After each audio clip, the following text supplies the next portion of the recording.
Good morning. Magic money. Now for some, Magic phone. Good morning. Magic morning.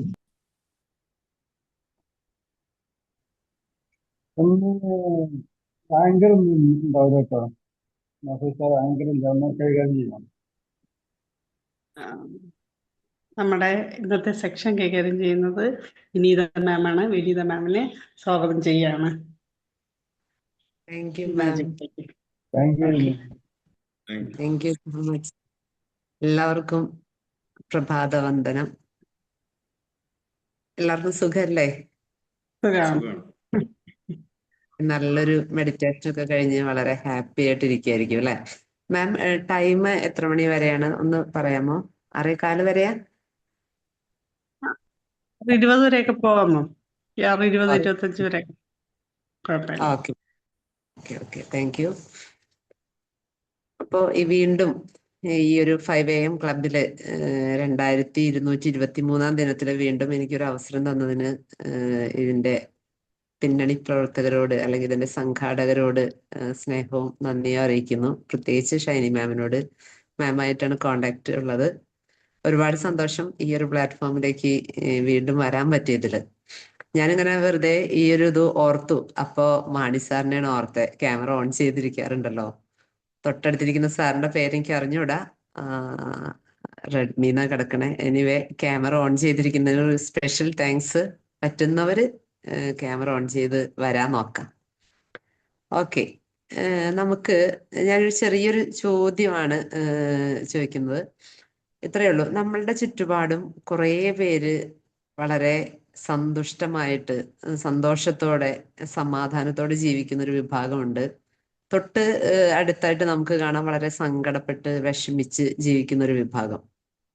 പിന്നെ നമുക്ക് കാണാൻ പറ്റും വളരെ സമ്പന്നരായിട്ട് ജീവിക്കുന്നവര്, അന്ന് വളരെ ദാരിദ്ര്യത്തോടുകൂടി ജീവിക്കുന്നവര്. ഒരു വിഭാഗം നമുക്ക് കാണാം വളരെ ആരോഗ്യത്തോടുകൂടി ജീവിക്കുന്നവരെ കാണാം, വലിയ കുഴപ്പങ്ങളില്ലാതെ. അന്ന് ഒരു ഭാഗം എപ്പോഴും അസുഖങ്ങളും ദുരിതങ്ങളും കഷ്ടപ്പാടുകളും ഒക്കെ ആയിട്ട് ജീവിക്കുന്നവരെ നമ്മുടെ ചുറ്റുപാടും കാണുന്നതാണ്. അപ്പൊ ഇതിന്റെ ഒരു ഉത്തരവാദിത്വം ആർക്കാണ് എന്നുള്ളതാണ് എൻ്റെ ചെറിയൊരു ചോദ്യം. നമുക്കൊന്ന് ഷെയർ ചെയ്യാം. നമുക്ക് ഷെയർ ചെയ്ത്, ഇപ്പൊ ക്യാമറ ഓൺ ചെയ്യാൻ പറ്റിയില്ലെങ്കിലും നിങ്ങളുടെ ആശയങ്ങൾ ഷെയർ ചെയ്യാം. എനിക്കറിയുന്നത് ഞാനും ഷെയർ ചെയ്യാം. നമുക്ക് ഒരുമിച്ച് മുന്നോട്ട് പോവാം. ഓക്കെ, എന്താണ് ആർക്കാണ് അതിന്റെ ഒരു ഉത്തരവാദിത്വം? ഇപ്പൊ നല്ല കുറെ സമ്പന്നരാവാനും അല്ലെങ്കിൽ ഇത് ദരിദ്രരാകാനും ഉള്ള കാരണം എന്താ സാറേ? ആരാണ് സമ്പന്ന? അവര് പരിശ്രമിച്ചിട്ട് അവരുണ്ടാക്കിയതോ? Yes sir. Okay, correct. Thank you sir. അവരുടെ പരിശ്രമം കൊണ്ടാണ് അവരത് നേടിയെടുക്കുന്നത്. വേറെ ഇനിയുള്ളവരുടെ അഭിപ്രായം കൂടി ഒന്ന് ഷെയർ ചെയ്യാം. മാണി സാർ. മാണി സാർ നമ്മൾ എന്താണ് ചിന്തിക്കുന്നത്, പ്രവർത്തിക്കുന്നത്, അതാണ് നമ്മളിലേക്ക് എത്തുന്നത്. നമ്മൾ എന്താണോ വിതയ്ക്കുന്നത് അത് നമ്മൾ ചെയ്യും. അപ്പൊ ഉത്തരവാദിത്വം നമ്മളിലേക്ക് തന്നെ. നമ്മൾ നന്നാവാനും മോശമാകാനും അതിന്റെ ഉത്തരവാദിത്വം നമ്മളിൽ തന്നെയാണ് ഉള്ളത്. നമ്മൾ ചിന്തിക്കുന്നതും പ്രവർത്തിക്കുന്നതാണ് നമ്മളിലേക്ക് എത്തിച്ചേരുക എന്നുള്ളതാണ്. Okay sir, thank you. അതായത് നമ്മൾ ചിന്തിക്കുന്നതും പ്രവർത്തിക്കുന്നതുമായിട്ടുള്ള കാര്യങ്ങൾ നമ്മളിലേക്ക് എത്തിച്ചേരുന്നു. ഇനി വേറെ ഏതെങ്കിലും അഭിപ്രായം ഉണ്ടാവും? ചിലപ്പോ മാഡം നമ്മളുടെ കഴിവനുസരിച്ചിട്ടോ അല്ലെങ്കിൽ നമ്മളുടെ സാഹചര്യം അനുസരിച്ചിട്ടോ അല്ല. ചിലപ്പോ ഞാൻ ജനിക്കുന്നത് ഒരു പാവപ്പെട്ട വീട്ടിലാണ്. എന്റെ സാഹചര്യം അതാണെങ്കിൽ ഞാൻ എത്ര ശ്രമിച്ചാലും ചിലപ്പോ അത് നടന്നുകൊള്ളുന്നില്ല. അതിൽ എന്തോ ഒരു ശക്തിയുണ്ട്. കാരണം ചില നമ്മൾ പറയില്ല, ഗിവൺ ദി സർക്കംസ്റ്റൻസസ്, ഒരു ചെറിയ ചാൻസസ് കൊടുക്കണമെങ്കിൽ, ഒരേ ചാൻസ് കൊടുക്കണമെങ്കിൽ എല്ലാവരും ചിലപ്പോ മുന്നോട്ട് പോകാനോ പിറകോട്ട് പോകാനോ അവരെ കഴിവുകൊണ്ട് കഴിയും. പക്ഷെ ഞാൻ ഒരു ദരിദ്ര കുടുംബത്തിൽ ഒരു ചേരിയില് ഒരു ഭിക്ഷക്കാരന്റെ മറ്റും മകനായിട്ട് ഞാൻ ജനിക്കുകയാണെങ്കിൽ എനിക്കൊരു സമ്പന്നനാവാന്ന് പറഞ്ഞാൽ സാഹചര്യം എന്നെ അനുവദിക്കില്ല, അല്ലെങ്കിൽ സമൂഹം എന്നെ അനുവദിക്കില്ല. അങ്ങനെ ഒരു കാര്യം കൂടെ ഉണ്ട്. Okay, thank you sir. എന്തായാലും വളരെ നല്ല രീതിയിൽ 3 പേരുടെ അഭിപ്രായങ്ങൾ പറഞ്ഞു. അതെല്ലാം ഇതിനോട് ഞാനും യോജിക്കുന്നു. പക്ഷെ കുറച്ച് ഇതുപോലെയായിരുന്നു ഞാനും ചിന്തിച്ചിരുന്നത്. പക്ഷെ ഞാനൊരു ബുക്ക് വായിച്ചു, the power of your sub conscious mind എന്ന് പറഞ്ഞ ഡോക്ടർ ജോസഫ് മർഫിയുടെ ബുക്ക് വായിച്ചപ്പോ ഈ ചിന്താഗതിയിലൊക്കെ ഞാൻ മാറ്റം വരുത്തി. ആ അറിഞ്ഞ കാര്യങ്ങൾ ഞാൻ എൻ്റെ ലൈഫിൽ ചെറുതായിട്ട് അപ്ലൈ ചെയ്തു തുടങ്ങി. പക്ഷെ അപ്പൊ അതിന്റെ റിസൾട്ട് നമ്മൾ പ്രതീക്ഷിക്കുന്നതിനും അപ്പുറത്തായിരുന്നു. അതാണ് ഞാനിവിടെ പറയുന്നത്. എൻ്റെ ഇപ്പോ അപ്പൊ ഞാനിപ്പോ ലാസ്റ്റ് പറഞ്ഞ സാറിന്റെ പേരെന്താ സാറേ?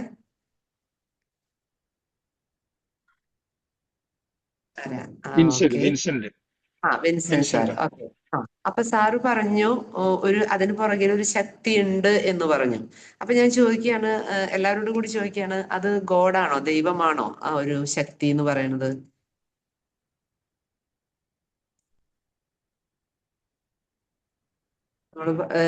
നമ്മള് പ്രവർത്തിക്കുന്നു, നമ്മൾ ചിന്തിക്കുന്നു, നമ്മൾ അതിനു വേണ്ടി ഹാർഡ് വർക്ക് ചെയ്യുമ്പോൾ കിട്ടുന്നു എന്ന് 2 സാർമാർ പറഞ്ഞു. ഇപ്പൊ വിൻസെന്റ് സാർ പറഞ്ഞു അതിനും ഒരു ശക്തി ഉണ്ട് എന്ന് പറയുന്നു. ആ ശക്തി എന്ന് പറയുന്നത് ഗോഡാണോ എന്നുള്ളതാണ്. ഗോഡ് എന്ന് പറയുമ്പോൾ ഒരു ഡിബേറ്റബിൾ അതാണ്. ഓക്കെ സാർ, ശരി. അപ്പോ ഇതില് പറയുന്നത് നമ്മുടെ ഉള്ളിന്റെ ഉള്ളിൽ തന്നെ, ഇപ്പൊ നമ്മളുടെ ആ മെഡിറ്റേഷനിൽ പറഞ്ഞിരുന്നു നമുക്ക് വേണ്ടതെല്ലാം പ്രപഞ്ചത്തിലുണ്ട് എന്ന്. അതുപോലെ നമുക്ക് വേണ്ടതെല്ലാം ട്രഷർ, നിധി നമ്മുടെ ഉള്ളിന്റെ ഉള്ളിലുണ്ട്. നമ്മൾ അറിയാതെ പോകുക, നമ്മള് ഇതൊന്നും അറിയാതെ നമ്മൾ പുറത്ത് പരതി നടക്കുകയാണ് അല്ലെ? കസ്തൂരിമാൻ അതിന്റെ ആ സ്മെല്ല് പുറത്ത് അന്വേഷിച്ച് നടക്കുന്നത് പോലെ നമുക്ക് വേണ്ടതെല്ലാം നമ്മളില് പുറത്തേക്ക് അന്വേഷിക്കുന്നത് കൊണ്ടാണ് നമുക്കത് കിട്ടാതെ പോകുന്നത്. നമ്മുടെ ഉള്ളിന്റെ ഉള്ളിലേക്ക് നമ്മളൊന്ന് നോക്കുകയാണെങ്കിൽ അതിന്റെ ഉള്ളിലുണ്ട്. നമ്മൾ പണ്ട് ബുക്കുകളിലൊക്കെ ട്രഷർ നിധിയൊക്കെ കണ്ടെത്താൻ വേണ്ടി ബാലരമ പൂമ്പാറ്റയിൽ ഇങ്ങനെ വഴികൾ കണ്ടെത്തി അവിടേക്ക് എത്തൂലെ? അതുപോലെ നമ്മുടെ ഉള്ളിന്റെ ഉള്ളിലുള്ള ആ നിധിയിലേക്ക് എത്തണമെങ്കിൽ നമ്മൾ ആ വഴി കറക്റ്റായിട്ട് അവിടേക്ക് എത്തണം. അവിടേക്ക് എത്തിയാലേ നമുക്കത് എടുക്കാൻ പറ്റുള്ളൂ. അവിടെ ധാരാളം നമുക്ക് വേണ്ടതെല്ലാം ഉണ്ട്, അതിനും അപ്പുറമുണ്ട്. പക്ഷെ വഴി കറക്റ്റ് ആയിരിക്കണം. അതാണ്. അപ്പോ ഉള്ളിന്റെ ഉള്ളിലെ നിധി നമ്മളുണ്ടെങ്കിൽ അത് നേടിയെടുക്കേണ്ടത് ആരാണ്? അത് എടുക്കേണ്ട ഉത്തരവാദിത്തം ആർക്കാണ്? മറ്റുള്ളവർക്കാണോ അതോ നമുക്കാണോ? നമുക്കായിരിക്കണം. അപ്പൊ നമ്മളാണ് ആ കറക്റ്റ് വഴിയിലൂടെ പോയി അവിടെ നിന്ന് അത് എടുക്കേണ്ടത്. ഇന്നിപ്പോ ഞാൻ പറയുന്നത് നമ്മുടെ ഉള്ളിലുള്ള ആ നിധിയിലെ നമുക്ക് എന്താണോ വേണ്ടത് അതെങ്ങനെ നമുക്ക് എടുക്കാം എന്നുള്ളതാണ്. അപ്പൊ ഇവിടെ നമ്മുടെ ഉള്ളിന്റെ ഉള്ളില് ഈ നിധി പേടകം എന്ന് പറയണത് എന്താണെന്ന് ഒന്ന് ഷെയർ ചെയ്യാമോ? ഇവിടെ ഇരിക്കുന്നവർക്ക് അറിയാൻ പറ്റുമായിരിക്കും. എന്തായിരിക്കും നമ്മുടെ ഉള്ളിലെ ആ തീരാത്ത നമ്മുടെ ഖനി? ഇച്ഛാശക്തി. Yes sir. ഓക്കെ, വേറെ എന്തെങ്കിലും? ഓക്കെ, ഞാൻ പറയാം. നമ്മുടെ സബ് കോൺഷ്യസ് മൈൻഡാണ് ഈ പറയുന്ന നിധി പേടകം എന്ന് പറയുന്നത്. കോൺഷ്യസ് മൈൻഡ് നമുക്കറിയാം. ഞാൻ വേഗം കടക്കാണ്. കോൺഷ്യസ് മൈൻഡും സബ് കോൺഷ്യസ് മൈൻഡും ഉണ്ട്. ഈ സബ് കോൺഷ്യസ് മൈൻഡാണ് നമ്മളുടെ നിധി പേടകം. അല്ലെങ്കിൽ ഈ സബ് കോൺഷ്യസ് മൈൻഡിനാണ് ഡിവൈൻ പവർ ആണുള്ളത്. ഡിവൈൻ പവർ ഉണ്ട്. അതേപോലെ തന്നെ ലിമിറ്റ്ലെസ് ആണ്. അതിനൊരു ലിമിറ്റ് ഇല്ല. അതിൽ നിന്ന് എടുക്കുന്നതിനോ അതിൽ നിന്ന് നേടുന്നതിനോ ഒരു ലിമിറ്റും ഇല്ല. അതുപോലെ തന്നെ എന്താണ്, നമ്മുടെ കൂടെ എപ്പോഴും ഉണ്ടാവും. 24 hours നമ്മുടെ കൂടെ ഉണ്ടാവും എന്നുള്ളതാണ് വേറൊരു പ്രത്യേകത. പക്ഷെ അവിടെ ഒറ്റൊരു കാര്യമാണ്, അവിടെ ഒരു ചെറിയൊരു കുറവ് എന്ന് പറയാനായിട്ട്. നമ്മളെല്ലാം പറയുന്ന കാര്യങ്ങൾ അവിടെ മനസ്സിലാവില്ല. 2 ഭാഷകളിലൂടെയാണ് നമുക്ക്. ഇപ്പൊ നമ്മളിപ്പോ ഒരു കമ്പ്യൂട്ടറിൽ ഒരു കാര്യങ്ങൾ കൊടുക്കുന്നുണ്ടെങ്കിൽ, അതിന് മാറ്റർ കൊടുക്കുന്നുണ്ടെങ്കിൽ അത് കോഡിങ് ആ രീതിയിൽ കൊടുക്കണമല്ലോ. അതനുസരിച്ചാണ് അവിടെ നിന്ന് നമുക്ക് ഇങ്ങോട്ട് തിരിച്ച് അതിന്റെ റെസ്പോൺസ് കിട്ടുക. സെയിം വേല് നമ്മൾ എല്ലാ രീതിയിലേക്കും സബ് കോൺഷ്യസ് മൈൻഡിലേക്ക് നമ്മളുടെ ആവശ്യങ്ങൾ കൊടുത്താൽ അതിന് ക്ലാരിറ്റി കിട്ടില്ല. അതിന് ക്ലാരിറ്റിയോടുകൂടി കിട്ടണമെങ്കിൽ നമ്മൾ അതിന് എന്ത് ചെയ്യണം? വിഷ്വലായിട്ട് കൊടുക്കണം. ഒരു ഇമേജോട് കൂടി ഒരു മൂവി പോലെ അതിന് കൊടുക്കണം. അതുപോലെ തന്നെ എന്താണ്, ആ ഒരു ഫീലിങ്സും കൂടി നമുക്ക് വേണം. ഈ 2 കാര്യങ്ങൾ നമുക്ക് ഉണ്ടെങ്കിൽ നമ്മുടെ സബ് കോൺഷ്യസ് മൈൻഡിൽ നിന്ന് നമുക്ക് ആവശ്യമുള്ളതെല്ലാം നമുക്ക് നേടിയെടുക്കാൻ പറ്റും. ഒപ്പം നമ്മളുടെ സാറ് മാണി സാറൊക്കെ പറഞ്ഞ പോലെ എന്താണ്, ഹാർഡ് വർക്ക് രണ്ടും വേണം. നമ്മുടെ ഭാഗത്തു നിന്നുള്ള എഫേർട്ടും വേണം. ഈ പറയുന്ന സബ് കോൺഷ്യസ് മൈൻഡിൽ നിന്ന് നമുക്ക് സാധനങ്ങൾ എടുക്കാനായിട്ട് ഈ പറയുന്ന വിഷ്വലൈസേഷനും അതുപോലെ തന്നെ ഫീലിങ്സും വേണം. പിന്നെ പറയുന്നത് ഈ സബ് കോൺഷ്യസ് മൈൻഡിനെ പറയുന്നത് ഒരു സെർവന്റ് പോലെയാന്നാ പറയണേ.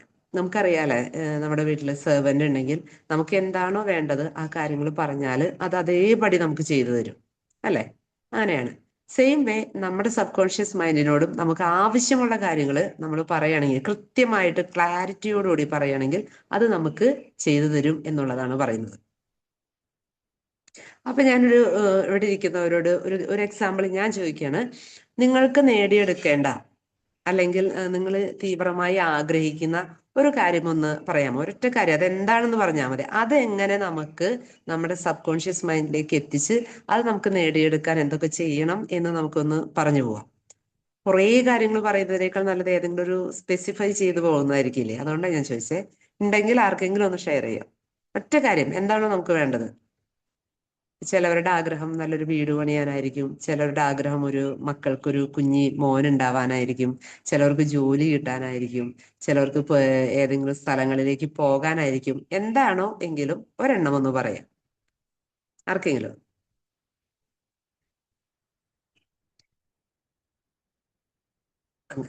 അങ്ങനെ ആഗ്രഹങ്ങളില്ലേ? അപ്പൊ നമ്മുടെ സബ് കോൺഷ്യസ് മൈൻഡ് വർക്ക് ചെയ്യില്ല കേട്ടോ. സാറ് പറയുന്നുണ്ട്, പറഞ്ഞു സാറേ. ക്ലിയർ ആയില്ലേ സാറേ? ജോലി വേണം. ജോലി കിട്ടണം. ഓക്കെ, സാറിന്റെ പേര് ഒന്ന് പറയാമോ സാർ? സാറിന്റെ പേര് Mustafa. Mustafa. Okay, Mustafa. Thank you sir. Okay, Mustafa സാറിന് ജോലി വേണം. നമ്മുടെ സബ് കോൺഷ്യസ് മൈൻഡിന് എങ്ങനെ നമുക്ക് ആ ജോലി നേടിയെടുക്കാം? ഇതുപോലെ നമ്മളുടെ ഓരോ കാര്യങ്ങളും നമുക്ക് ചെയ്യാം കേട്ടോ. അപ്പൊ അതിലെ ഏറ്റവും ആവശ്യം നമുക്ക് ആ തോട്ടാണ് വേണ്ടത്, അല്ലേ? അപ്പൊ അവിടെ തോട്ട് എന്ന് പറഞ്ഞാൽ വെറുതെ ഒരു ജോലി വേണം എന്ന് പറഞ്ഞാൽ ആ തോട്ടിന് ക്ലാരിറ്റി ഇല്ല. നമുക്ക് അവിടേക്ക് എത്താനുള്ള ട്രാക്കാണ് ഞാൻ പറയണേ. ഏത് ജോലി വേണം സാറേ? ഒന്ന് പറഞ്ഞോ, ഏത് ജോലിയെ സാർ ആഗ്രഹിക്കുന്നത്? ഏത് ടൈപ്പ്? ഒരുപാട് ജോലികളുണ്ട്, ഏതെങ്കിലും ഒരു കാറ്റഗറി ജോലി സാർ പറയാമോ സാറിന് ആഗ്രഹിക്കുന്ന? ബിസിനസ്. ബിസിനസ്. ഓക്കെ, അപ്പൊ സാർ സാറ് ഒന്ന് മ്യൂട്ട് ചെയ്ത് ഇരുന്നോ? നമുക്കൊന്ന് സംസാരിച്ചുകൊണ്ട് മുന്നോട്ട് പോവാം. അപ്പൊ എന്ന് വെച്ചാൽ ക്ലാരിറ്റിക്ക് വേണ്ടിയിട്ടാണ്. മ്യൂട്ട് ചെയ്യണ്ട, അൺമ്യൂട്ട് ചെയ്തിരിക്കാനാ, സോറി. അപ്പൊ ഒരു ബിസിനസ് മേഖലയിൽ മുസ്തഫ സാറിന് നല്ല രീതിയിൽ ഷൈൻ ചെയ്യണം, അല്ലെ നല്ല രീതിയിൽ എത്തണം എന്നാണ്. അപ്പൊ അവിടെ വരുന്ന തോട്ട് നമുക്ക് ഒന്ന് ക്ലിയർ ആയി. ജോലി വേണം. 2 ബിസിനസ് ആണ്. പിന്നെ അടുത്ത തോട്ട് വരേണ്ടത് ഏത് ടൈപ്പ് ബിസിനസ്? കുറെ ബിസിനസ് ഉണ്ടല്ലോ സാറേ. അപ്പൊ അതിൽ ഏത് ടൈപ്പ് ബിസിനസ് ഉദ്ദേശിക്കുന്നത്? സെയിൽസ്. ബുദ്ധിമുട്ടാവുന്നുണ്ടോ? സെയിൽസിങ്. അപ്പൊ അവിടെ ഒന്നും കൂടി clear. Okay okay okay, thank you sir. അപ്പൊ സെയിൽസിലാണ് നമുക്ക് വേണ്ടത്. ഇനി ഏത് സ്ഥലത്ത് വേണം? നമ്മുടെ കേരളത്തിലാണോ അല്ലെങ്കിൽ ഔട്ട് ഓഫ് സ്റ്റേറ്റ് ആണോ? അത് കൊണ്ടുവരണം മനസ്സിലേക്ക്. പിന്നെ സാറിന്റെ ആ ബിസിനസ് മേഖലയിൽ എങ്ങനെയുള്ള ആളുകളായിരിക്കണം? അല്ലെങ്കിൽ ഒരു സാറിൻ്റെതായ ഒരു റൂമോ അല്ലെങ്കിൽ ആ ഒരു ബിസിനസ് അതിനെ പറ്റിയൊരു സാഹചര്യം, അങ്ങനെ ഏറ്റവും മൈന്യൂട്ടായിട്ടുള്ള കാര്യങ്ങളിലുള്ള തോട്ട്സ് ഉണ്ടാവണം. സാറിന് അങ്ങനെ ഉണ്ടോ? ഇപ്പോ ബിസിനസ് ആയിട്ട് ജോലി ഇതിലേക്ക് കടക്കണമെന്നുണ്ട്. അപ്പൊ അതിന് ഉണ്ട്. ഓക്കെ, അപ്പൊ അത് തോട്ടായി സാറിന്, ഇല്ലേ? ഇനി എന്താ സാറ് പറഞ്ഞേ? ചെയ്തോണ്ടിരിക്കുന്നുണ്ട്. അപ്പൊ അത് യെസ്. പറയണം എന്നെ ഒന്നുകൂടി. ഓക്കെ ഓക്കെ, അപ്പൊ അത് നല്ലതാ സാറേ. അപ്പൊ നമുക്ക് കാര്യം പറഞ്ഞു പോകുമ്പോ അപ്പൊ നമുക്ക് അതിനുള്ള എത്ര കണ്ട് മൈന്യൂട്ടായിട്ട് അത് ചിന്തിക്കാൻ പറ്റുന്നുവോ അത്ര കണ്ട് ചിന്തിക്കുക. നമ്മള് ഏത് സ്പെയർ പാർട്സ്, അതില് എങ്ങനത്തെ എന്നുള്ള കാര്യങ്ങളൊക്കെ ചിന്തിക്കാം. അപ്പൊ ഫസ്റ്റ് പാർട്ട് നമ്മുടെ കഴിഞ്ഞു, തോട്ട് കഴിഞ്ഞു. പിന്നെ അതിൻ്റെയൊക്കെ ഒരു ഇമേജ്, നമ്മൾ ചിന്തകളോടൊപ്പം ഏത് സ്ഥലം, അവിടെ ഏത് ബിൽഡിങ്, അല്ലെങ്കിൽ ആ ബിൽഡിങ്ങിൽ ഏത് റൂം, അല്ലെങ്കിൽ ബിസിനസ്സിനായിട്ട് ഏതൊക്കെ രാജ്യങ്ങളിൽ പോകണം, ഇതിന്റെയൊക്കെ ഒരു ഇമേജ് കൊണ്ടുവന്നിട്ട് അതിനൊരു മൂവി പോലെ സാറിന്റെ മനസ്സിലൂടെ കടന്നു പോകണം. സ്റ്റാർട്ടിങ് തുടങ്ങി എവിടെ നിന്നാണോ ബിസിനസ് സ്റ്റാർട്ട് ചെയ്യുന്നത് ആ സ്റ്റാർട്ടിങ് തുടങ്ങി ഓരോരോ കാര്യങ്ങളും നമ്മളുടെ അതിന്റെ വലിയൊരു ഭാവിയിൽ ഒരു ബിസിനസ് മാൻ ആയിട്ട് അറിയപ്പെടുന്ന തരത്തിൽ വരെയുള്ള ഇമേജസും വിഷ്വലുകളും നമ്മൾ മനസ്സിൽ കാണണം. അത് രണ്ടാമത്തെ കാര്യം. തോട്ട്, ഇമേജിനെ നമുക്ക് വിഷ്വലാക്കാം. മൂന്നാമത് സാറ് ചെയ്യേണ്ടത്, ഈ കാര്യങ്ങൾ നമ്മളിങ്ങനെ ചിന്തിച്ച് കടന്നു പോകുമ്പോൾ നമ്മൾക്ക് ഫീലിങ്സ് ഉണ്ടാവണം. നമ്മൾ വെറുതെ ഇങ്ങനെ കണ്ടാൽ പോരാ, ഓരോ കാര്യങ്ങളും ഫീൽ ചെയ്യണം. ബിസിനസ്മാൻ ആയിട്ട് പോകുന്നത്, മറ്റുള്ള ആളുകളായിട്ട് കോണ്ടാക്ട് ചെയ്യുന്നത്, സെയിൽസിന് ചെല്ലുമ്പോൾ അവരുടെ അടുത്ത് വളരെ വാചാലമായി സംസാരിക്കുന്നു, അപ്പൊ അവർ ആ പ്രോഡക്റ്റ് എടുക്കുന്നു, പിന്നെയും അത് പബ്ലിസിറ്റി കൂടുന്നു. ആ കാര്യങ്ങള് ഫീൽ ചെയ്യാൻ, അതായത് നമ്മൾ അവിടെ ചെന്ന് സംസാരിക്കുമ്പോൾ അവരുടെ റെസ്പോൺസ്, നമ്മളുടെ ഹാപ്പിനെസ്, അല്ലെങ്കിൽ നമ്മൾ സക്സസ് ആവുമ്പോൾ നമുക്കുണ്ടാകുന്ന ആ ഒരു സന്തോഷം, അങ്ങനെ അങ്ങനെ ചെയ്യാൻ പറ്റാറുണ്ടോ സാറേ? ഇതൊക്കെ ഈ രീതിയിലൂടെ കടന്നു ചെയ്യാറുണ്ട്. പോകാറുണ്ടോ? ചെയ്യാറുണ്ട്. ഗ്രേറ്റ്. ചെയ്യാറുണ്ട്. ഓക്കെ ഓക്കെ അതിന്റെ ഓക്കെ താങ്ക് മാറ്റം യു. വരും. അതിന്റെ മാറ്റം മാറ്റം കൊണ്ട് ഓ സൂപ്പർ സൂപ്പർ. അപ്പൊ ഞാൻ പറയുന്നതിനേക്കാൾ തെളിവാണല്ലോ ഇവിടെ ഇരിക്കുന്ന ഒരാൾ പറയുന്നത്. Yes, great. അപ്പോ എന്താണ്, മൂന്നാമത് നമ്മൾ ഫീൽ ചെയ്യാം. ഫീൽ ചെയ്തതിന് ശേഷം ഫീൽ ചെയ്തുകൊണ്ടിരിക്കുക. പിന്നെ അതെന്താ ചെയ്യണ്ടേ? ഇപ്പൊ നമുക്കൊരു ക്ലാരിറ്റി ആയി. ഇപ്പൊ ഒരു വീട് പണിയുമ്പോ പ്ലാൻ വരയ്ക്കുന്നത് പോലെ കൃത്യമായിട്ട് ഒരു പ്ലാൻ ആയി. അതുകൊണ്ടാണ് ക്ലാരിറ്റിയോടുകൂടി നമുക്ക് വിഷ്വലൈസ് ചെയ്യാൻ പറ്റണേ. ഇത് 1 2 അല്ലെങ്കിൽ ഒരു മാസോ ചെയ്തിട്ട് അയ്യോ എനിക്ക് കിട്ടുന്നില്ലല്ലോ എന്ന് വിചാരിക്കാറുണ്ടോ? ഇല്ല. ഇല്ല. ഓക്കെ, അതിനൊരു ടൈം നമ്മൾ അത് റിപ്പീറ്റ് ചെയ്യണം. റിപ്പീറ്റ് ചെയ്ത് നമ്മുടെ സബ് കോൺഷ്യസ് മൈൻഡിൽ ക്ലാരിറ്റിയോടുകൂടി നമുക്ക് കിട്ടണം. ഇപ്പൊ നമുക്കറിയാം, ഒരു എക്സാമ്പിൾ പറയുകയാണെങ്കിൽ, നമ്മളൊരു പുല്ല് പിടിച്ച കാട്, ഒരു പറമ്പ്, ആരും നടക്കുന്നൊന്നുമില്ല, നിറച്ച് പുല്ല് പിടിച്ച് കിടക്കാണ്. അതിലൂടെ നമുക്കൊരു വഴി ഉണ്ടാക്കണം എന്ന് വിചാരിച്ചാല് 1 ദിവസമോ 2 ദിവസമോ 3 ദിവസമോ നടന്ന വഴിയാവോ? ഇല്ല അല്ലെ? ഇല്ല. നമ്മൾ അവിടെ നിരന്തരം നടന്ന് പലരും നടന്ന് കുറെ നാൾ കഴിയുമ്പോൾ എന്താണ്, അവിടെ ഒരു വഴിച്ചാലാവും, പിന്നെ അതൊരു വഴിയാവും. അപ്പോഴാണ് അത് വഴിയാന്ന് ക്ലിയർ ആവുള്ളൂ, ക്ലാരിറ്റി വരുള്ളൂ. അതുപോലെയാണ് നമ്മളുടെ സബ് കോൺഷ്യസ് മൈൻഡിന് നമ്മൾ കുറച്ച് ആഗ്രഹിച്ചു, കുറച്ച് വിഷ്വലൈസ് ചെയ്തു, കുറച്ച് എന്തൊക്കെയോ പറഞ്ഞു, പക്ഷെ അവിടെ ക്ലാരിറ്റിയിൽ കിട്ടിയില്ലെങ്കിൽ അത് നടപ്പിലാക്കാൻ പറ്റില്ല. എന്തൊരു കാര്യമായാലും ഇപ്പൊ ഞാൻ തന്നെ ഒരു കാര്യം പറയുന്നു, അല്ലെങ്കിൽ സാർ എന്നോട് പറയുന്ന ഒരു കാര്യം എനിക്ക് കൃത്യമായിട്ട് മനസ്സിലായാലേ എനിക്കത് ചെയ്യാൻ പറ്റുള്ളൂ, അല്ലെ? മനസ്സിലാവാതെ നമുക്കൊന്നും ചെയ്യാൻ പറ്റില്ല. അപ്പൊ നമ്മുടെ സബ് കോൺഷ്യസ് മൈൻഡിന് നമ്മൾ കൊടുക്കുന്ന നമ്മളുടെ വിഷ് നമ്മൾ എന്തെങ്കിലും ക്ലാരിറ്റിയോടുകൂടി നമുക്ക് കൊടുക്കാൻ പറ്റണം. അതിന് ചെയ്യേണ്ട കാര്യമാണ് നമ്മൾ എന്ത് ചെയ്യാന്നുള്ളത്, റിപ്പീറ്റ് ചെയ്യാന്നുള്ളത്. അങ്ങനെ റിപ്പീറ്റ് ചെയ്ത് വരുമ്പോൾ നമ്മുടെ സബ് കോൺഷ്യസ് മൈൻഡ് ക്ലിയർ ആവും. ഇനി ഏത് ടൈമിലാണ് കൂടുതൽ എഫക്റ്റ് ആവാന്നുള്ളത് സമയം ഒന്ന് പറയാമോ? നമ്മുടെ സബ് കോൺഷ്യസ് മൈൻഡിലേക്ക് നേരെ കടന്നു പോകും, അല്ലെങ്കിൽ എന്താ പറയാ, ബൈപ്പാസ് അങ്ങനെ എന്ന് പറയുന്ന മാതിരി ഡയറക്റ്റ് നമ്മുടെ സബ് കോൺഷ്യസ് മൈൻഡിലേക്ക് കടന്നു പോകുന്ന 2 ടൈം ഉണ്ട്. അതേതാ?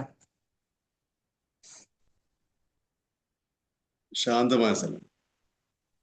ഓക്കെ, ശാന്തമായ സമയം. Okay, correct sir. രാവിലെ വേറെ ഉണർന്നെഴുന്നേൽക്കുമ്പോഴും രാത്രി മയക്കത്തിലേക്ക് പോകുമ്പോൾ, അതായത് ഉറങ്ങുന്ന നേരം. Yes correct sir, correct. അതായത് നമ്മള് രാത്രി കിടക്കുന്നതിന് തൊട്ട് മുമ്പായിട്ട്, അതായത് നമ്മൾ ഉറക്കത്തിലേക്ക് ആഴ്ന്ന് ഇങ്ങനെ പോകുന്നതിന് മുമ്പ്, അതേപോലെ തന്നെ രാവിലെ നമ്മൾ ജസ്റ്റ് ഒന്ന് എണീറ്റ് കണ്ണ് തുറന്ന് എണീറ്റ് ആ ഒരു ടൈം ഉണ്ടല്ലോ, ആ ടൈമിലുമാണ് നമ്മുടെ സബ് കോൺഷ്യസിലേക്ക് മൈൻഡിലേക്ക് കൊടുക്കുന്ന കാര്യങ്ങൾ ഡയറക്റ്റ് പോവാം. അപ്പൊ നമ്മൾ ശ്രദ്ധിക്കേണ്ടത്, നമ്മൾ എന്താണോ ആഗ്രഹിക്കുന്നത്, എന്താണോ നേടിയെടുക്കണമെന്ന് വിചാരിക്കുന്നത്, ആ കാര്യങ്ങളെല്ലാനും രാത്രി കിടക്കുന്നതിന് മുമ്പ്, സാധാരണ കുറെ ആളുകൾ ഞാൻ കണ്ടിട്ടുണ്ട്, പിറ്റേ ദിവസത്തെ കാര്യങ്ങൾ ആലോചിച്ച് വിഷമിച്ച് സങ്കടപ്പെട്ട് കിടന്നുറങ്ങുന്നവർ, അല്ലെങ്കിൽ അന്നത്തെ ദിവസം ഉണ്ടായ വിഷമമുള്ള കാര്യങ്ങൾ ആലോചിച്ച് സങ്കടമായിട്ട് കിടന്നുറങ്ങുന്നവരാണ് കുറെ പേര്. ഞാൻ ഇങ്ങനെ ചോദിക്കുമ്പോൾ അറിയുന്ന കാര്യങ്ങളാണ്. പക്ഷെ അതിനു പകരം അതൊക്കെ മാറ്റി നമ്മളുടെ ഈ ആഗ്രഹങ്ങൾ, അല്ലെങ്കിൽ നമ്മുടെ ഈ സ്വപ്നങ്ങള് നമുക്ക് ഇതേപോലെ ഒന്ന് ചിന്തിച്ച് അതിനൊന്ന് വിഷ്വലൈസ് ചെയ്ത് അതിനെ ഒന്ന് ഫീൽ ചെയ്ത് കിടന്നുറങ്ങുമ്പോ എന്തെങ്കിലും ഗുണമുണ്ടോ? എന്താ ഗുണം? എന്താ ഗുണം ഒന്ന് പറയാമോ? എല്ലാവർക്കും പറയാട്ടോ. സാറേ ആ യെസ്, അതാ ഹാപ്പിനെസ് വരും. ആ പ്രസന്റ് മൊമെന്റ് നമ്മൾ ഹാപ്പി ആയിട്ട് കിടന്നുറങ്ങും. നമ്മുടെ അന്നത്തെ ദിവസം കുറെ ടെൻഷനും വിഷമൊക്കെ ഉള്ള ഒരു ദിവസമായിരിക്കാം, പക്ഷെ നമ്മൾ ആ കിടന്നുറങ്ങുന്നതിന് മുമ്പ് നമുക്ക് കിട്ടേണ്ടതൊക്കെ നമ്മൾ അതിൽ ജീവിക്കുകയാണ്, ഫീൽ ചെയ്യുന്ന വരെയാണ്. അപ്പൊ നമ്മളത് എന്താണ്, നമുക്ക് വല്ലാത്തൊരു ഹാപ്പിനെസ് വരും. പിന്നെ എന്താണ്, ഡയറക്റ്റ് നമ്മുടെ സബ് കോൺഷ്യസ് മൈൻഡിലേക്ക് പോവുകയും ചെയ്യും. അപ്പോൾ ആ സബ് കോൺഷ്യസ് മൈൻഡിലേക്ക് പോകുമ്പോൾ അതിന് ക്ലാരിറ്റി പെട്ടെന്ന് കൂടും ചെയ്യും, വേഗം അതിൽ ആഴത്തിലും മനസ്സിലായി. അതിന് ഈ സബ് കോൺഷ്യസ് മൈൻഡ് എന്ന് പറഞ്ഞാൽ അവിടെ ഒരു സാധനം കിട്ടിക്കഴിഞ്ഞാൽ, ഫീഡ് ചെയ്ത് കിട്ടിക്കഴിഞ്ഞാൽ എന്ത് വില കൊടുത്തും അല്ലെങ്കിൽ എന്തിനേയും മറികടന്ന ആ സാധനം നമ്മളിലേക്ക് എത്തിക്കും എന്ന് 100% പറയുന്നു. ഞാൻ പറയുന്നത് മാത്രമല്ല, ഡോക്ടർ ജോസഫ് മർഫി പറയുന്നതാണ്. ഞാൻ പറഞ്ഞല്ലോ, ഞാൻ അതെന്റെ ലൈഫിൽ അപ്ലൈ ചെയ്തിട്ട് റിസൾട്ട് കിട്ടിയത് കൊണ്ട് പറയാണ്. ക്ലാരിറ്റിയോടുകൂടി കൊടുത്താൽ നമ്മൾ തന്നെ വണ്ടർ അടിച്ചു പോകും, ഇതെങ്ങനെ നമ്മളിലേക്ക് എത്തി, അല്ലെങ്കിൽ ഇത് നമുക്ക് എത്താൻ എങ്ങനെ പറ്റി എന്ന് നമ്മൾ വണ്ടർ അടിക്കും. അത്രയും പവർഫുൾ ആണ് നമ്മുടെ സബ് കോൺഷ്യസ് മൈൻഡ്. നമ്മളുടെ സബ് കോൺഷ്യസ് മൈൻഡാണ് നമ്മൾ വിശ്വസിക്കുന്ന ഓൾമൈറ്റി അല്ലെങ്കിൽ അത്രയും പവർഫുൾ ആയിട്ടുള്ള ഗോഡ് എന്ന് പറയുന്നത് നമ്മുടെ ഉള്ളിന്റെ ഉള്ളിലാണ്, പുറമേ അല്ല. ഞാൻ പറയുകയാണെങ്കിൽ, ഒറ്റ വാക്കി പറയുകയാണെങ്കിൽ, നമ്മൾ അമ്പലത്തിൽ പോയി കുറെ പ്രാർത്ഥിക്കുന്നതിന് പകരം പ്രാർത്ഥിക്കണം കേട്ടോ, ഞാനും പോകുന്ന ആളാണ്, എനിക്കിഷ്ടമാണ് ആ ഒരു അറ്റ്മോസ്ഫിയർ ഒക്കെ. പക്ഷെ അവിടെ പോയി നമ്മളുടെ പരാതികള്, സങ്കടങ്ങള്, വിഷമങ്ങൾ ഇങ്ങനെ ഒന്നിനു പുറകെ പറയുന്നതിന് പകരം, ഞാനും അങ്ങനെ ആയിരുന്നു, പക്ഷെ ഇപ്പൊ അങ്ങനെയല്ല. നമ്മൾക്ക് എന്തൊക്കെ നന്മകൾ കിട്ടിയിട്ടുണ്ടോ അതും, നമ്മൾ ഇനി കിട്ടാൻ ആഗ്രഹിക്കുന്ന കുറെ കാര്യങ്ങളുണ്ടല്ലോ, അതൊക്കെ കിട്ടിയതായിട്ട് നമ്മൾ വിശ്വസിക്കുക. എനിക്ക് മാണി സാറിന്റെ അടുത്ത് അല്ലെങ്കിൽ സാറിന്റെ അടുത്ത് ഒരു കാര്യം ചോദിച്ചാൽ തരുമെന്ന് എനിക്ക് ഉറപ്പുണ്ടെങ്കിൽ, ഒരു സാധനം തരാം എന്ന് പറഞ്ഞാൽ ഞാൻ പിന്നെ ടെൻഷൻ അടിക്കില്ല. എനിക്കറിയാം സാറ് തരും. ഞാനൊരു സാധനം ചോദിച്ചാൽ തരും എന്ന് എനിക്കറിയാം, പിന്നെ ഞാൻ ടെൻഷൻ അടിക്കില്ല. അതുപോലെ നമ്മുടെ സബ് കോൺഷ്യസ് മൈൻഡിൽ നമുക്കൊരു വിശ്വാസം ഉണ്ടെങ്കിൽ നമുക്ക് ഉറപ്പിക്കാം നമ്മൾ ആഗ്രഹിക്കുന്ന ഈ കാര്യം നമുക്ക് ഇച്ചിരി സമയം വൈകിയാലും കിട്ടുമെന്ന്. ആ കിട്ടുന്നതിന് നമ്മൾ അഡ്വാൻസ് ആയിട്ട് ഒരു നന്ദിയാണ് നമ്മൾ ക്ഷേത്രങ്ങളിൽ അല്ലെങ്കിൽ പള്ളിയിൽ അല്ലെങ്കിൽ നമ്മൾ എവിടെയാണോ വിശ്വസിക്കുന്ന ആ സ്ഥലങ്ങളിൽ പോയിട്ട് നമുക്ക് പറയാൻ പറ്റുമെങ്കിൽ അതിൻ്റെ ഒരു വ്യത്യാസം വളരെ വളരെ വലുതായിരിക്കും. ഇപ്പൊ ഞാൻ ചെയ്യുന്നത്, എനിക്ക് പോയിട്ട് ഒരു ആവശ്യങ്ങളും ഞാൻ പറയാറില്ല. പക്ഷെ എല്ലാ ആവശ്യങ്ങളും എനിക്ക് നേടിത്തന്നതിന്, ഇപ്പൊ നേടിത്തന്നിട്ടുണ്ടാവില്ല, പക്ഷെ അതെല്ലാം എനിക്ക് നേടിത്തന്നതിന് ദൈവമേ നന്ദി എന്ന് പറയാം. ഒരു പരാതികളില്ല. അങ്ങനെ ആവുമ്പോൾ നമ്മുടെ സബ് കോൺഷ്യസ് മൈൻഡിന്റെ അതിന്റെ ആ ഒരു പവർ കൂടി വരിക ചെയ്യാം. നമ്മളത് പ്രാക്ടീസ് ചെയ്ത് കഴിഞ്ഞാൽ നമുക്ക് കാര്യങ്ങൾ വേഗം നേടിയെടുക്കാം. പക്ഷെ ഞാൻ പറയുന്നു, ഒപ്പം അതിന് വേണ്ട എഫേർട്ട് നമ്മുടെ ഭാഗത്തുനിന്ന് വേണം.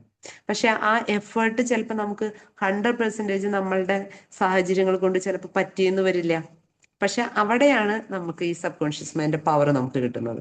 അപ്പൊ നമ്മളുടെ മാക്സിമം നമ്മൾ ചെയ്യാം, ബാക്കി ക്ലാരിറ്റിയോടുകൂടി കൊടുക്കുക എന്നുള്ളതാണ്. അപ്പോൾ ഇങ്ങനെ നമ്മൾക്ക് ഈ സബ് കോൺഷ്യസ് മൈൻഡിനെ റിപ്പീറ്റ് ചെയ്ത് ഫീഡ് ചെയ്തുകൊണ്ട് നമുക്ക് എന്ത് ചെയ്യാൻ പറ്റും, നമ്മുടെ ആവശ്യങ്ങൾ നേടിയെടുക്കാം. ഇനി അതിന് ഒന്നുകൂടി പവർ അപ്പ് ആക്കാനായിട്ട് നമുക്ക് കൊടുക്കാവുന്ന വേറൊരു കാര്യമാണ്, ഒന്ന് ഷെയർ ചെയ്യാൻ പറ്റും എന്താണെന്നുള്ളത്? ഫീലിങ്സ് ആണ്. എന്താ മാം? ഫീലിങ്സ് ആണ്. ഫീലിങ്സ് നമ്മൾ പറഞ്ഞല്ലോ, തോട്ട്, ഇമേജ്, ഫീലിങ്സ്, വിഷ്വലൈസേഷൻ, അത് പറഞ്ഞു. ഒപ്പം നമ്മൾ അഫർമേഷൻ കൊടുക്കാം. Yes ma'am, yes, very good. Affirmation കൊടുക്കാം. അതായത് നമ്മൾ എപ്പോഴും പറയുമല്ലോ, എനിക്ക് പറ്റില്ല, അല്ലെങ്കിൽ എൻ്റെ വീട്ടിലെ സാഹചര്യം ഇങ്ങനെയാണ്, ഞാനൊരു പാവപ്പെട്ട ഫാമിലിയിൽ ജനിച്ചതാണ്, അങ്ങനെയൊക്കെ പറയുമല്ലോ. പക്ഷെ ഇതൊക്കെ ഒരു നെഗറ്റീവ്. ഇപ്പൊ ഞാൻ പറയുമ്പോ തന്നെ നോക്കിയേ, എനിക്ക് കിട്ടിയത് ഇത്രയും നേരം പറഞ്ഞപ്പോ ഉണ്ടായ ആ ഒരു പോസിറ്റീവ് എനർജിയാണോ? ഞാൻ ഒന്ന് ഡൗൺ ആയി, അല്ലെ? നെഗറ്റീവ് ഒരു എനർജിയിലേക്കാണ് ഞാൻ പോയത്. പക്ഷെ ഞാൻ പറയണ, എനിക്കിത് ചെയ്യാൻ പറ്റും, ഞാനിത് ചെയ്യും, അല്ലെങ്കിൽ ഞാനിത് നേടിയെടുക്കും, എന്നെ കൊണ്ട് പറ്റും, അങ്ങനെയുള്ള വാക്കുകളാണ് നമ്മൾ പറയുന്നതെങ്കിൽ നമുക്കതൊരു എനർജി, നമുക്കൊരു പോസിറ്റീവ് എനർജി ആയിരിക്കും, നമ്മുടെ എനർജി ലെവൽ കൂടും. ഇപ്പൊ ഇപ്പൊ സാറ് പറയുമ്പോൾ സാർ എപ്പോഴും ഇങ്ങനെ പറയാം, ഞാനൊരു ബിസിനസ്മാൻ ആവും. നിങ്ങൾ നോക്കിക്കോ, നമ്മുടെ സ്നേഹമുള്ളവരോട് കേട്ടാ, അല്ലാത്തവരോടൊന്നും പറയാൻ നിൽക്കണ്ട. പറയാം, ഞാനൊരു ബിസിനസ്മാൻ ആവും, ഞാൻ കേരളത്തിലെ അല്ലെങ്കിൽ ഇന്ത്യയിലെ തന്നെ നമ്പർ 1 ബിസിനസ്മാൻ ആകുമെന്ന് ഉറച്ച് നമ്മുടെ മനസ്സിൽ അത്രയും സ്ട്രോങ് ബിലീഫോടുകൂടി സാറൊന്ന് പറഞ്ഞു നോക്കി. അങ്ങനെ പറയാറുണ്ടോ സാറേ? പറയാറുണ്ട്. അപ്പൊ പറയുമ്പോ നമ്മള് നമ്മുടെ ഉള്ളിലൊരു സംശയമേ ഉണ്ടാകരുത്, അത്രയും സ്ട്രോങ് ആയിട്ട് പറയാം. നീ നോക്കിക്കോ, ഇപ്പൊ വൈഫിനോടോ അല്ലെങ്കിൽ മോനോടോ പറയാം, ഞാൻ ബിസിനസ്മാൻ ആവടാ, ഞാൻ എന്നിട്ട് ഞാൻ ഇന്ന കാര്യങ്ങൾ ചെയ്യും, പിന്നെ ഒരു കാര്യം കൂടി ഞാൻ പറയട്ടെ, ഞാൻ ഇപ്പൊ പെട്ടെന്ന് മൈൻഡിലേക്ക് വന്നതാണ്. നമ്മൾ ഇങ്ങനെയൊക്കെ ആയി കഴിഞ്ഞിട്ടേ, എൻ്റെ ഒരു എക്സ്പീരിയൻസ് ആട്ടോ. ആ ഓക്കെ, എൻ്റെ ഒരു എക്സ്പീരിയൻസ് ആണ്. നമ്മുടെ സെൽഫിഷ് ആഗ്രഹങ്ങളെക്കാൾ കൂടുതൽ ഫാസ്റ്റ് ആയിട്ട് നടക്കുന്നത് കുറച്ചും കൂടി നമ്മളുടെ വൈഡ് ആയിട്ടുള്ള ആഗ്രഹങ്ങളാണ്. അതായത് ഇപ്പൊ എനിക്കൊരു ജോലി നേടണം, അല്ലെങ്കിൽ സാറിനൊരു ജോലി നേടണം എന്ന് പറയുന്നത് നമ്മൾ വിചാരിക്കും സെൽഫിഷ് ആണെന്ന്. ഒരിക്കലും അല്ല. ആ ജോലി നേടിയിട്ട് ഞാൻ ചിന്തിക്കുന്നതാണ്, ആ ജോലി നേടിയിട്ട് നമുക്ക് ഒരുപാട് പേരെ ഹെൽപ്പ് ചെയ്യാൻ പറ്റണമെന്ന് നമ്മുടെ മനസ്സിലൊരു തോട്ടും കൂടി വന്നു നോക്കിയേ. അപ്പൊ അത് സെൽഫിഷ് അല്ല. നമ്മൾക്കൊരു ജോലി കിട്ടി കഴിഞ്ഞാൽ നമ്മൾ ഒരുപാട് പേരെ ഹെൽപ്പ് ചെയ്യും, അല്ലെങ്കിൽ ഒരുപാട് പേരെ ആ ബിസിനസ്സിലേക്ക് കൊണ്ടുവരും എന്ന് പറയുമ്പോൾ അത് വൈഡ് ആയിട്ടുള്ളൊരു വിഷായി മാറാണ്. അപ്പൊ അത് സംഭവിക്കുന്നതിന്റെ വേഗത കൂടുമെന്നാ പറയണേ. അപ്പൊ നമ്മളുടെ ആഗ്രഹങ്ങളോടൊപ്പം നമ്മളിലേക്ക് മാത്രം ഫോക്കസ് ചെയ്യാതെ അത് നേടിക്കഴിയുമ്പോൾ നമുക്ക് എന്തൊക്കെ ചെയ്യാൻ പറ്റും, അങ്ങനെ കൂടി നമ്മൾ ചിന്തിക്കുമ്പോൾ ഈ പറയുന്ന സബ് കോൺഷ്യസ് മൈൻഡിലേക്ക് പോകുന്ന കാര്യം ഫാസ്റ്റ് ആയിട്ട് നടക്കാൻ ഒരു ചാൻസ് ഉണ്ടെന്ന് എൻ്റെ ഇതിൽ നിന്ന് ഞാൻ പറയാണ്. അപ്പൊ അതുകൂടി നമ്മളുടെ ഓരോ കാര്യങ്ങളും ഇത് ചെയ്യുമ്പോൾ ഇതുപോലെ ആദ്യം എന്ത് വേണം ഒന്ന് പറയാമോ? എന്താണ് നമ്മളൊരു സബ് കോൺഷ്യസ് മൈൻഡിലേക്ക് അത് കൃത്യമായിട്ട് അവിടേക്ക് എത്താനും അവിടെ നിന്ന് ആഗ്രഹങ്ങൾ നേടിയെടുക്കാനും ഏറ്റവും ആദ്യം ചെയ്യേണ്ട സ്റ്റെപ്പ് എന്തായിരിക്കും? ഏറ്റവും ആദ്യം ചെയ്യേണ്ടത് ഇതാ, മറന്നുപോയ തോട്ട്. യെസ്, മണി സാർ പറയുന്നുണ്ട്, മ്യൂട്ടിലാണ്. തോട്ടാണ് ആദ്യം വേണ്ടത്. എന്തൊക്കെ വേണം എന്നുള്ളതിന്റെ ചിന്തകള്. പിന്നെ വേറെ affirmation ആണ് വേണ്ടത്. ആ അത് അനാവശ്യമായി visualize ചെയ്യുക yes yes sir, with feelings. അതാണ്. Okay, great. അനാവശ്യ ചിന്തകളൊക്കെ മാറ്റി നല്ല തോട്ട് കൊടുക്കുക. ആ തോട്ടിന് പിന്നെ ഒരു ഇമേജസ് കൊടുക്കുക. ഈ ഇമേജസിനെ എല്ലാം കൂടി കൂട്ടി നമ്മൾ വിഷ്വലാക്കുക, ഒരു മൂവി പോലെ നമ്മൾ കാണാം. യെസ്, പിന്നെ അതിനോടൊപ്പം ഫീലിങ്സ്, ഓരോ കാര്യങ്ങളും മനസ്സിൽ വിഷ്വൽ ചെയ്യുമ്പോൾ ഫീലിങ്സ് വേണം. പിന്നെ അതെന്ത് ചെയ്യുക, റിപ്പീറ്റ് ചെയ്യുക, ഡെയിലി റിപ്പീറ്റ് ചെയ്യുക. ഒപ്പം അഫർമേഷൻ കൂടി കൊടുത്താൽ നമ്മളുടെ ഏതാഗ്രഹവും ഒപ്പം നമ്മുടെ ഹാർഡ് വർക്കും വിട്ടുപോകരുത്. ഒപ്പം നമ്മുടെ അതിനു വേണ്ടി എന്തൊക്കെ കാര്യങ്ങൾ ചെയ്യണോ അതൊക്കെ നമ്മൾ ചെയ്താൽ ഞാൻ പറയുന്നു 100 അല്ല 101% നമുക്ക് വേണ്ടതെല്ലാം നേടിയെടുക്കാം. ഞാൻ അങ്ങനെ ചെയ്യുന്ന ഒരാളായതുകൊണ്ടാണ് ഇത്രയും ഉറപ്പിച്ചു പറയുന്നത്. അപ്പൊ ഇത്രയും പറഞ്ഞുകൊണ്ട് സമയം അധികരിച്ചു എന്ന് തോന്നുന്നു. ഈ ഒരു സെഷൻ എനിക്ക് തന്നതിനോടുള്ള സ്നേഹവും സന്തോഷവും നന്ദിയൊക്കെ അറിയിച്ചുകൊണ്ട് നിർത്താണ്. എല്ലാവർക്കും നല്ലൊരു ശുഭദിനം ആശംസിക്കുന്നു. Thank you so much. Shiny ma'am, over to you. ആരാണ്? ഹലോ, ഫീഡ്ബാക്ക് പറഞ്ഞത്, ഫീഡ്ബാക്ക്. Hello, good morning. അല്ല, ഇന്നത്തെ ടോപ്പിക്ക് നല്ല ടോപ്പിക്കായിരുന്നു, മറ്റേ സബ് കോൺഷ്യസ് മൈൻഡിനെ പറ്റിയുള്ള. പക്ഷെ ഇന്നത്തെ ക്ലാസ് നല്ല സൂപ്പർ ആയിട്ടുണ്ട്. ഇനിയും ഇതുപോലത്തെ നല്ല ക്ലാസ് പ്രതീക്ഷിക്കുന്നു. പിന്നെ മാഡം പറഞ്ഞ പോലെ തന്നെ കാര്യങ്ങളൊക്കെ വളരെ ക്ലാരിറ്റി ആയിരുന്നു. കാരണം ഞാൻ ഇതുപോലെ ഇത്രയും വിഷയങ്ങളൊക്കെ ചെയ്തപ്പോൾ അതിന്റെ അനുഭവം കൂടി എനിക്ക് കിട്ടിയിരുന്നു. അപ്പം ഒന്നുകൂടെ ഈ ക്ലാസ് കേട്ടപ്പോൾ ഒന്നുകൂടെ എനർജിക്കലായി. നമ്മൾ എപ്പോഴും ശ്രദ്ധിക്കേണ്ട ഇത്രയും ഈ കാര്യങ്ങളൊക്കെ തോട്ടും ഇമേജ് കൊടുക്കേണ്ടത് ടൈം പറഞ്ഞല്ലോ, അത് നമ്മൾ വന്നതിനെ കുറിച്ച് മുമ്പാണോ പിന്നെ പുലർച്ചെ, അത് ക്ലാരിറ്റി കിട്ടിയതിൽ നന്നായിട്ടുണ്ട് കേട്ടോ. Thank you. Okay sir. അതിപ്പോ ആൽഫ, നമ്മൾ ആ ഒരു ടൈമിംഗ് ആണ്. ആ ടൈമിങ്ങില് നമ്മൾ അതായത് ഉറങ്ങിപ്പോകുന്ന സമയത്തുണ്ടല്ലോ, അല്ലെങ്കിൽ നമ്മുടെ കോൺഷ്യസ് മൈൻഡ് ആയിരിക്കും ആക്റ്റീവ് ആയിട്ടിരിക്കുന്നത്. കോൺഷ്യസ് മൈൻഡ് ആക്റ്റീവ് ആയിരിക്കുമ്പോൾ നമുക്കറിയാം, നമ്മൾ തന്നെ ഞാൻ ബിസിനസ് മാൻ ആവും. അപ്പൊ സാറിനൊരു തോട്ട് അപ്പോൾ ഉടനെ വരും, ഞാൻ ആവോ, അല്ലെങ്കിൽ ഇങ്ങനെ എനിക്ക് ഒരു ഓൾ ഇന്ത്യ ലെവലിൽ ഒരു ബിസിനസ്മാൻ ആവാൻ പറ്റുമോ എന്നുള്ളൊരു തോട്ട് നമ്മുടെ ഉള്ളിൽ പെട്ടെന്ന് കയറി വരും. അതായത് നമ്മളിലുള്ള കോൺഫിഡൻസ് ലെവൽ കുറവായതുകൊണ്ട് അതും പിന്നെ അതേപോലെ തന്നെ ലോജിക് തിങ്കിങ് കൂടുതലാണ് നമ്മുടെ കോൺഷ്യസ് മൈൻഡിന്. പക്ഷെ സബ് കോൺഷ്യസ് മൈൻഡിന് അതില്ല. നമ്മൾ എന്താണോ പറയുന്നത്, നമ്മൾ എന്താണോ കാണുന്നത് അത് സത്യമാണെന്ന് വിചാരിക്കുക. അതാണ് ഒരു കാര്യം പറയാം. പ്രാർത്ഥിക്കുമ്പോൾ പറയുന്നുണ്ടല്ലോ, നമുക്ക് അസുഖങ്ങളൊന്നും ഇല്ലാതിരിക്കണേ എന്ന് പറയുന്നതിന് പകരം എന്നുവെച്ചാൽ അസുഖമാണ് നമ്മുടെ സബ് കോൺഷ്യസ് മൈൻഡ് കേൾക്കുന്നത്. അതിന് പകരം നമുക്ക് ആരോഗ്യം ഉണ്ടാകണേ എന്നാണ് പ്രാർത്ഥിക്കുന്നതെങ്കിൽ അത് കൂടുതൽ എഫക്റ്റ് ആയിരിക്കും. അതായത് ആരോഗ്യം എന്നുള്ള വേർഡാണ് മനസ്സിലാക്കുന്നത്, മറ്റേത് അസുഖമാണ്. അതാണ്. അപ്പൊ ഈ ടൈമിൽ നമ്മൾ ആ പറയുന്ന ഈ 2 ടൈമിൽ ഈ പറയുന്ന കോൺഷ്യസ് മൈൻഡ് നമ്മളിങ്ങനെ ഉറക്കത്തിന്റെ മയക്കത്തിലേക്ക് പോകുമ്പോൾ കോൺഷ്യസ് മൈൻഡ് ഒന്ന് ഡൗൺ ആവുന്ന ടൈമാണ്. അപ്പൊ ഈ കൊടുക്കുന്നത് ഡയറക്റ്റ് അവിടെ ഒരു വേറൊരു യുക്തി ഒന്നും വരാതെ നേരെ കടന്നു പോകും. അതുകൊണ്ടാണ് ഈ ടൈം പറയുന്നത്. Okay, thank you sir. രാജിക്കുമാണ് നല്ലൊരു അവതരണമായിരുന്നു കേട്ടോ. ലളിതമായിട്ട് എല്ലാവർക്കും മനസ്സിലാവുന്ന രീതിയിൽ ഉദാഹരണത്തോട് കൂടിയിട്ടുള്ള നല്ലൊരു ക്ലാസ് ആയിരുന്നു. കാരണം നല്ലൊരു ക്ലാരിറ്റി കിട്ടി. നമ്മൾ പറഞ്ഞ പോലെ നമ്മൾ വിശ്വസിക്കുക, അതേപോലെ ഇമാജിൻ ചെയ്യുക, വിഷ്വലൈസ് ചെയ്യുക. പിന്നെ നമ്മളത് ആമസോണിലൊക്കെ ഓർഡർ കൊടുത്ത മാതിരി വീണ്ടും വീണ്ടും കൊടുക്കില്ല. അതുപോലെ തന്നെ അത് ഇടയ്ക്കിടെ മാറ്റൂല. ഒറ്റ സാധനം നമ്മൾ ഓർഡർ ചെയ്ത് പിന്നെ അതിന് വേണ്ടി കാത്തിരിക്കുകയാണല്ലോ. അപ്പം നല്ലൊരു ബുക്കും അതുപോലെ തന്നെ അതിലെ ആശയങ്ങളൊക്കെ ഞാൻ ലൈഫിൽ ഇംപ്ലിമെന്റ് ചെയ്തതാണ്. ഇതേപോലുള്ള പുസ്തകങ്ങൾ 2-3 കൂടി ഉണ്ട്. ഒന്ന് think and grow rich, Napoleon ഹില്ലിന്റെ. അതുപോലെ തന്നെ നമ്മുടെ മാനിഫെസ്റ്റേഷൻ എന്ന് പറഞ്ഞ ബുക്കുണ്ട്, റോക്സി നെഫോസി. പിന്നെ സീക്രട്ട്, എല്ലാവർക്കും അറിയാവുന്ന സീക്രട്ട്, റോണ്ടമേ.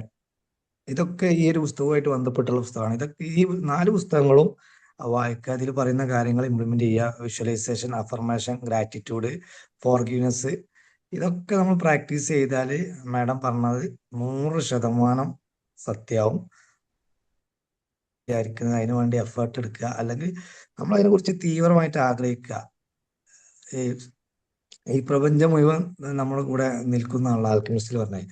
അതുപോലെ തന്നെ നമ്മൾ തീവ്രമായിട്ട് ആഗ്രഹിച്ചാൽ, ഇപ്പൊ വിൻസെന്റ് സാർ പറഞ്ഞ പോലെ, ഏത് ദാരിദ്ര്യ അവസ്ഥയിലാണെങ്കിൽ പോലും, ഏത് കുടുംബത്തിൽ ജനിച്ചാലും നമുക്ക് അതിനുള്ള അവസരം നമ്മളെ മുന്നിലൂടെ പോകുന്ന, അത് നമ്മൾ ചാടി പിടിക്കുക മാത്രം ചെയ്താൽ മതി. എല്ലാവരുടെ മുന്നിലൂടെ അവസരങ്ങൾ പോകുന്നുണ്ട്, ദരിദ്രന്റെയും മിഡിൽ ക്ലാസിന്റെയും ഹൈ ക്ലാസിന്റെയും ഒക്കെ. അത് തിരിച്ചറിഞ്ഞ് നമ്മൾ എന്ത് ചെയ്യണം, അതിനെ ആ സമയത്ത് ചാടി പിടിച്ചിരിക്കണം. അപ്പൊ ഈ അവസരങ്ങൾ കൂടുതൽ വരുന്നത് ഈ വിഷ്വലൈസ് ചെയ്യുന്നവരുടെയും അതുപോലെ തന്നെ ഈ റീഡിങ് ഹാബിറ്റ് ഒക്കെ ഉള്ള ആളുകൾ കുറച്ചുകൂടി ഞാൻ പറഞ്ഞതിൽ ഒന്നുകൂടിയാണ് ആഡ് ചെയ്യാണ്. ഈ പുസ്തകങ്ങളൊക്കെ വാങ്ങി വായിക്കുക, റീഡിംഗ് എന്നുള്ള ഹാബിറ്റ് ഒക്കെ. അപ്പൊ ബഷീർ സാറൊക്കെ എന്ന് പറഞ്ഞാൽ എനിക്ക് അരക്കി കലക്കി കുടിച്ചിട്ടുണ്ട് ഈ പുസ്തകങ്ങളൊക്കെ. അപ്പം ഇത് ഒരുപാട് ആളുകൾക്ക് അറിയുന്ന ഞാൻ ഓർമ്മപ്പെടുത്തിയെന്നുള്ളൂ. സബ് കോൺഷ്യസ് ഒരു പുസ്തകമല്ല, ബൈബിളൊക്കെ ആയിട്ട് ടച്ച് ഒക്കെ ആയിട്ട് തോന്നും. ഞാനൊക്കെ ഒരു ഇസ്ലാം വിശ്വാസി ആയപ്പോൾ തന്നെ വായിക്കുമ്പോൾ ഒരു ബൈബിൾ വായിച്ച പോലെയൊക്കെ തോന്നിയിരുന്നു. പിന്നീട് വായിച്ച് അതിലുള്ള രത്നചുരുക്കങ്ങൾ മനസ്സിലാക്കിയിട്ടാണ് ഇതൊക്കെ ഇംപ്ലിമെന്റ് ചെയ്തത്. പുസ്തകം നല്ലൊരു പുസ്തകമാണ്, എല്ലാവരും വായിക്കുന്ന, റെഫർ ചെയ്യാണ്. നേരത്തെ പറഞ്ഞ മാനിഫെസ്റ്റേഷൻ നല്ല, അത് ഇതുപോലെ തന്നെ കുറച്ചുകൂടി ലളിതമായിട്ടുള്ള ബുക്കാണ്. ഈ സബ് കോൺഷ്യസ് മൈൻഡ് കുറച്ചൊരു കടുകട്ടി ബുക്കാണ്. അപ്പൊ എനിവേ താങ്ക് യു.